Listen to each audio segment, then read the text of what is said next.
Hey guys, welcome back to today's video. Today is Friday, February 19th, 2021, and today we're going to be talking about Republicans in Joe Biden congressional districts, meaning Joe Biden won the district, but the Republicans ended up carrying it on the congressional level, and what that means for them heading into the 2022 midterm elections. Now, of course, there is also Democrats in Trump's districts, which are also going to be a topic in a future video. I might cover that a little bit longer down the line, just because what we see so far is that Joe Biden is still a popular president. He's someone who is able to enjoy a lot of the economic recovery that we've seen so far and a lot of the vaccine distribution and use that to his advantage entering into the midterm elections. I do want to cover those Democrats in Trump districts, but I think that it's more important to cover the districts that are held by Republicans that Joe Biden won, simply because 2022 might not be a red wave year, which is why the title of this video is that they could be in trouble, because these would be the first few Republicans that would be targeted by the Democratic Party. And I think that while it's widely expected that the year ends up being Republican, this could be where the Democratic Party actually has a little bit of a breakthrough, especially considering that many of these Republicans have backed Donald Trump vehemently, have backed the electoral, against the electoral certification of certain battleground states.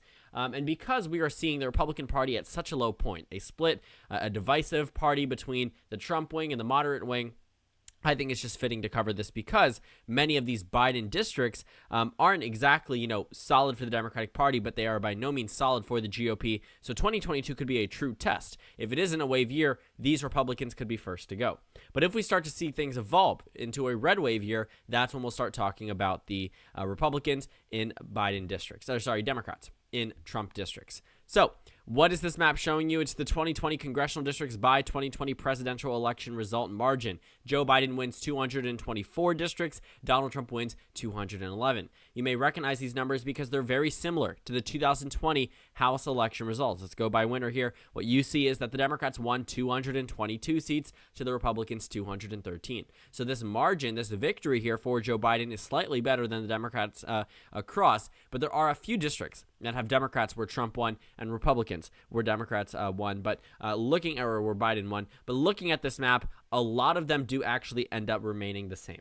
And, looking at the historical aspect, the historical context of these crossover districts, what did we see in years past? Well, in 2008, there were over 80 districts that had voted a different way than they voted on the presidential election. Over 80 districts. Keep in mind, at that point in time, the Democrats had won over 250 districts. They won a district in Idaho, of all places. But looking at 2016, a much more, I would say, a much closer year, the Democrats only experienced, not the Democrats, both parties experienced crossover in just 35 districts, which was still pretty low in comparison to previous election years. But then fast forward to 2020, and we are down to just 16. You see, yes, the country has been at polarized points before, but in modern history, in the 21st century at least, this is the lowest amount of crossover districts we've seen throughout the entirety of the past few elections. And that's not good for the American people, but that's a topic for another video. We're going to be talking about the vulnerability of some of these Republicans. And of course, in the future, we'll talk about the vulnerability for some of these Democrats as we start to get more and more information. But looking at this initially, this will be ground zero for the GOP. This will be the true test. Because if Biden's winning your district by 10 and you're winning by 1, 2022, if it's not a red wave year or if it's not red enough, you will experience blowback. You will experience a loss. And, while the Democrats would lose a lot of these Trump districts, this is where the Democrats could make up for some of these losses. Considering there's only 16 crossover districts, there's not much ground to cover. And considering they're about even, I don't think that the GOP is in a very good position as they were in 2010 or 2014. But that's, let's go ahead and get right into that. So looking at the 2020 House results, what do we see? Democrats at 222, Republicans 213. This means the Democrats are narrowly in the majority. In fact, this is the closest House result since 2003. And looking at the 222 seats in the House, you need 218 for control. That means Democrats are just 4 past what you need for control. Republicans only need to pick up 5 seats from the Democratic Party, and they will win control of the House in 2022. Just 5. They were able to flip 15 seats from different political parties in this election. Whether it was independent, libertarian, or Democrat, They flipped 15 seats, the Republicans, and a net gain of 12. Everyone expected the Democratic Party to gain seats. Almost everyone. Actually, there were a few who didn't. But almost all the indicators had said that Joe Biden was going to win by a lot.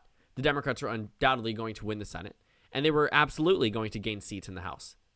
While the first two were true, the third one was absolutely false. The Democrats only flipped one real district in Georgia, and the two, giveaways due to the redistricting efforts in North Carolina. That was it. Outside of those, the Democrats didn't flip any seats.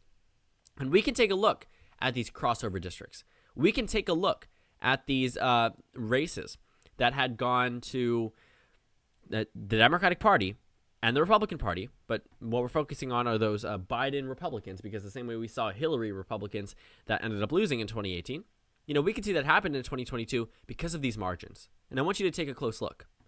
California's 21st district. We have a representative there. Won by just around 1 percentage point. Joe Biden won that district by 11 percentage points, a gap of 12 points. Mike Garcia, you might recognize his name, you should. He was up in a special election and won. The first time the GOP had won a special election, I believe, in California in a very long time. Picked up a seat in a special election. California, looking at that, a gap of 10.1%. He won it very narrowly, might I add, but still a victory regardless. Two more California districts. Biden winning one district by 10.1%. A Republican still winning there. Michelle Steele in California's 48th district. Joe Biden won there by 1.5%, but she won by 2 percentage points. A difference of 4% in that district. You also have to go down to Florida, where Biden won a district, the Republicans won it as well. Nebraska's 2nd district, a lot of vote splitting there. Joe Biden won the district by 6.5%. The Republican also won it by 4.6%.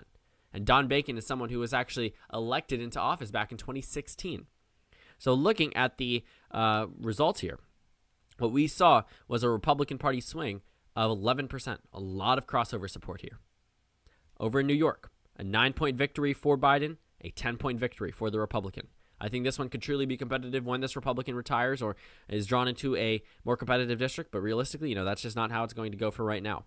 Pennsylvania's first. Biden wins it by 6 points. The Republicans win that district by 13 percentage points. And in Texas, the final one, Biden wins it by 5.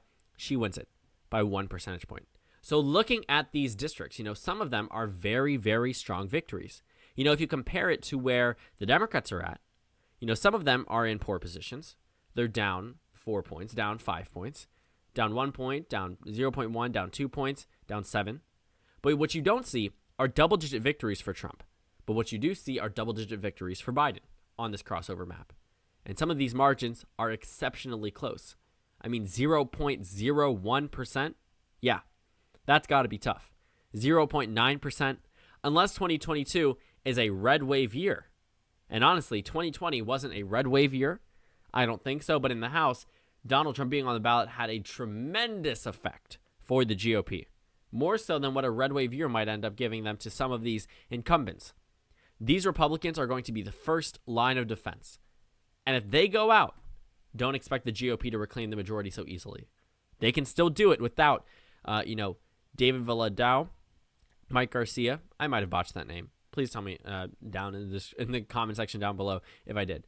But a lot of these representatives, they will be the first line of defense. Once you start seeing those CNN projections, if those incumbents are winning, okay, maybe 2022 will end up being a red wave year. But if the opposition candidates, the Democrats in this instance, end up winning it, well, a lot of those gains being made, and let's say Iowa's 3rd, Illinois 17th, Maine 2nd, Michigan's 8th, what happens is they're counteracted. And what do you notice on this? You have a total of 7 Democrats from Trump districts. For the Republicans, you have more than that. You have 9. This adds up to 16, but the Republicans have more districts that were won by Joe Biden. So 2022 certainly will be that first true test.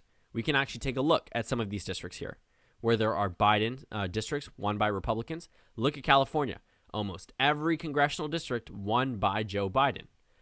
That's important to note as well, because they could easily be swooped in 2022. But look at those Trump, Donald Trump won there, but Democrats were also winning. Iowa's third makes sense. That was actually one of the more conservative districts of the state, but also the second district was certainly a shocker.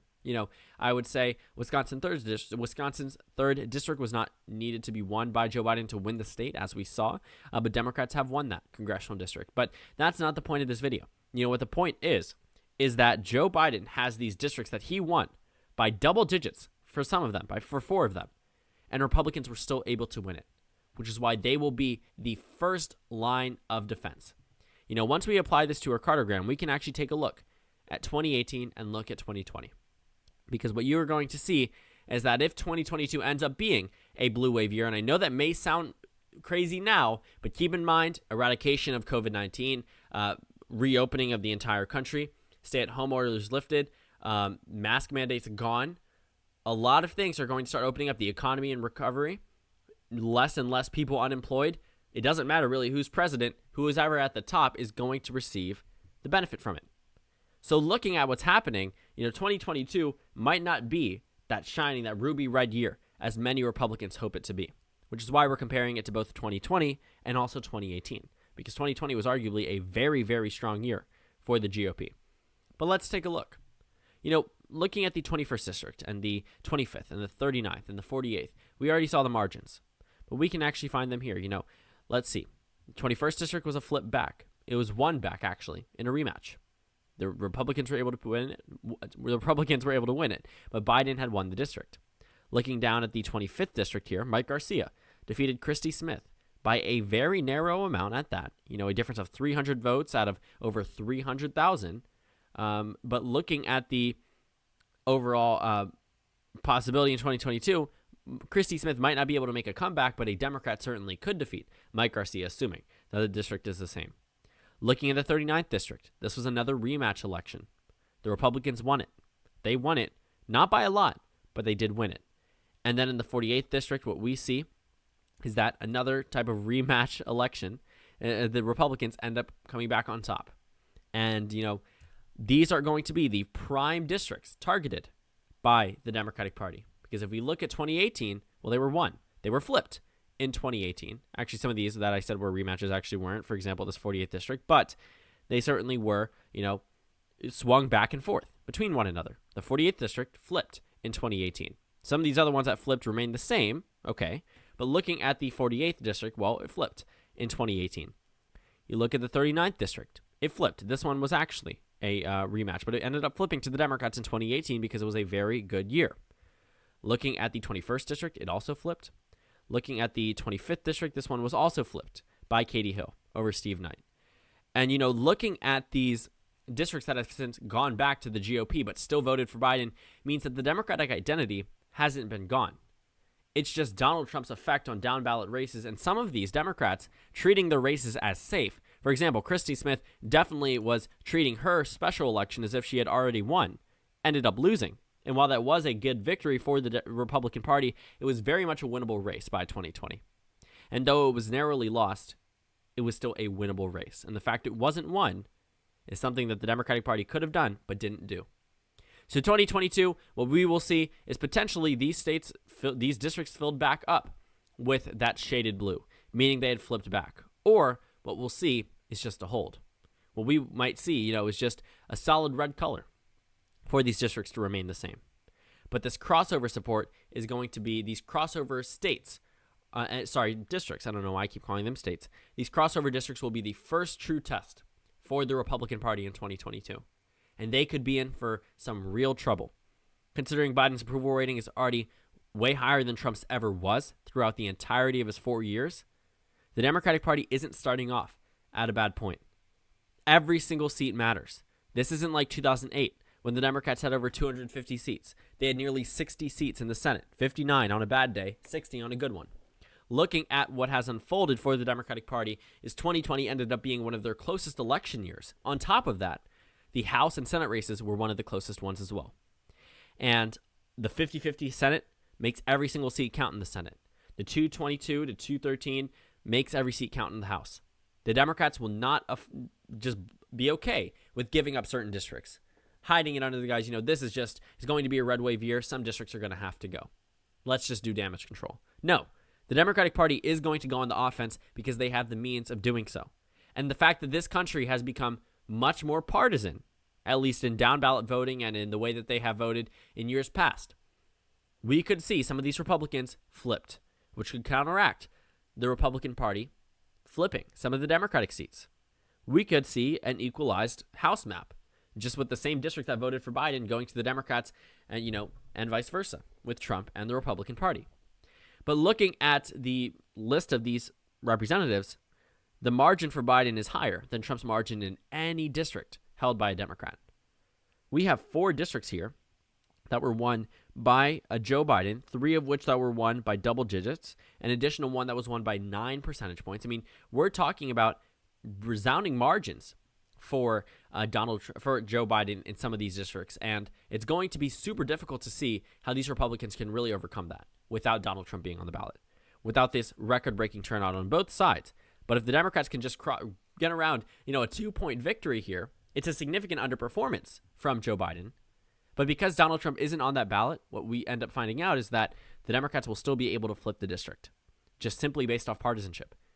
And especially since the Capitol insurrection and the Marjorie Taylor Greene situation is something that will be etched into the minds of many Americans as they vote in 2022, the same way that Ilhan Omar, Alexandria Ocasio-Cortez were used in the 2020 election cycle. The idea of socialism, the squad specifically, those top names were used for a reason.